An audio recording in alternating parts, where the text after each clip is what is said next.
paddle steamers once chugged up and down the Darling, the main tributary of the Murray River, ferrying wool from remote farms to the port of Adelaide.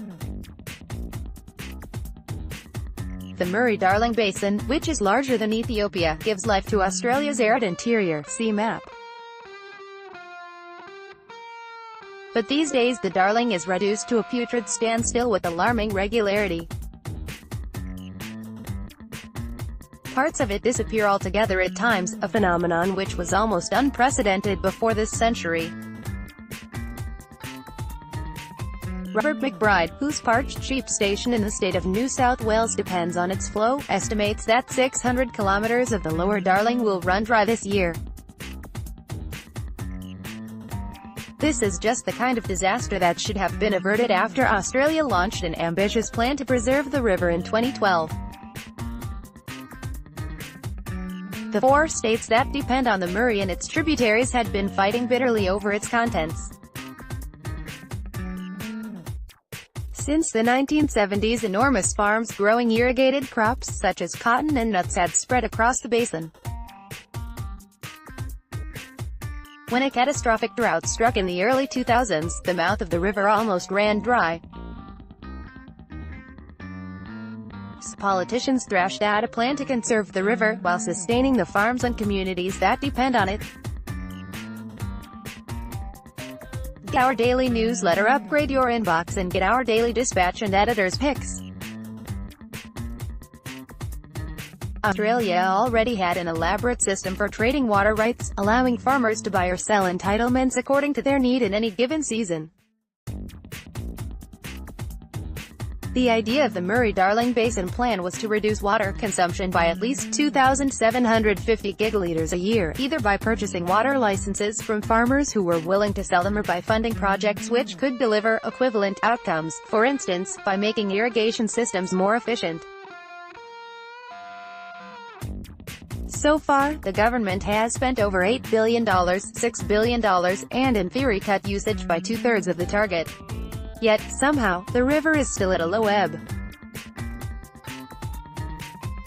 The first independent review of the plan, published last year by the Wentworth, a group of concerned scientists, found no evidence yet to demonstrate improvement across the basin as a whole. Another report, by the authority which administers the scheme, concluded that irrigation in the basin's upper reaches was still depriving those farther downstream, like Mr. McBride, of water. Richard Kingsford, a scientist in Sydney, says that the plan's targets were not ambitious enough in the first place. But it also seems that more water is being siphoned from the stricken river system than was intended. Theoretically, water saved with taxpayers' money should stay in the river. But not all of it does. The Wentworth group says state governments use several tricks to retard that process. Victoria hoards water in dams.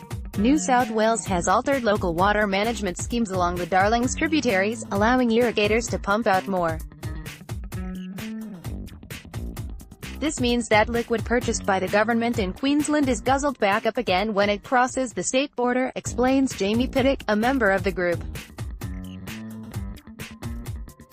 Illegal extraction is a second problem. Farmers are meant to use meters to monitor how much they pump. But last year, cotton irrigators in New South Wales were accused of tampering with their machinery to mask how much they were taking. 2 families faced charges associated with breaches of their licenses. There is also concern that money which was supposed to fund projects that would conserve the Murray-Darling is being misspent, allowing irrigators who have sold water to the government to replace it with flows to which they are not entitled. One big cotton farm is currently under investigation. Wide-scale abuse has been possible because states and local governments have failed to enforce the rules. Last year, New South Wales's top water bureaucrat was caught on tape offering to share confidential information with irrigation lobbyists. He was referred to the state corruption watchdog. From the shelter of his veranda, Mr. McBride fumes that the greatest man-made destruction in Australian history is being condoned by New South Wales and the federal government. The federal government has handed oversight of the plan to the farm-friendly National Party, the junior partner in the governing coalition. Since then, critics claim, regulatory oversight has slackened. The Environmental Defenders Office (NSW), a pressure group, notes that there is no legal bar to stacking the board of the authority in charge of the plan. 4 of its 6 members have links to the irrigation industry. Parliament recently ordered the publication of details of a series of buybacks of water rights. In one case, the government spent $78 million, almost twice the sum recommended by its own researchers, on a water license belonging to an agricultural company, Webster. Purchase was not put to a public tender. Webster had taken over Tandu Limited, which owns the property in question, only 18 months earlier. Nick Xenophon, an independent senator at the time, complained that the plan was being systematically undermined. This month the Senate approved an amendment to the plan which lets communities in the southern part of the basin consume more water.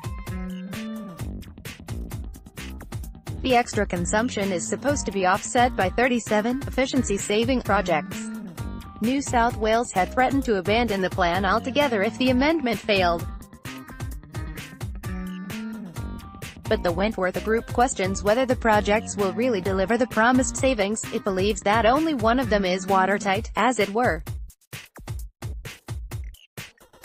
Communities which rely on irrigation to test the plan because it threatens their livelihood. Yet their thirst hurts farmers downstream. Indigenous tribes who imbue the river with spiritual significance say that their elders are dying with it. Scientists worry about the loss of fish and birds. The Coring, an important wetland near the river's mouth, has been polluted with salt and algae as the river's flow diminishes. David Patton, an ecologist, has spent decades monitoring its ferry turns. Their numbers are a quarter of what they were in the 1980s. We've pushed the system to the point of collapse, he laments, and we are watching the species go to extinction. Hope comes in the form of greater accountability. Overwhelming evidence of theft and mismanagement has led to more prosecutions. New South Wales has established a new regulator, and South Australia has launched a royal commission to look into breaches of the plan. If state governments walk away, the national government could, by law, enforce the rules instead, if it were so inclined.